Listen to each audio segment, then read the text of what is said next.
a veste, na kakšnih predavanjih in to rečemo, ne, gospodje, koliko se mi bojimo svojih žena. Pa se začnejo ženske smejati, ha. Zdaj ne mislimo neke fizičnega, ok, morda lahko kdo tudi, ne. Ampak ne gre za to, da zdaj, če bi se on mene bal, bi me vprašal, ko kupi bor mašino, ko rezervira one karte, ko rezervira to.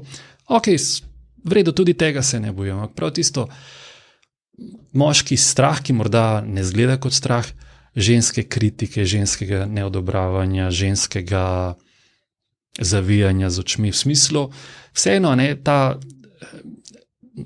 ki ženska lahko najlažje prizadane moškega, fajn ga skritizira in ga celo ščepec prezira, ali pa še tretja stvar, ga skrivdira.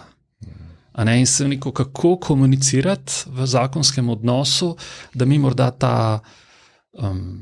to krivdo, to kritiko, mimogrede konstruktivne kritike v zakonu, v partnerskem odnosu ni. In kako pa zdaj drugače komunicirati, da bosta dva vendarle intenzivno komunicirala, da si bosta povedala, če jo kaj moti, pa hkrati, da se ne bosta čustveno odrivala drug od drugega.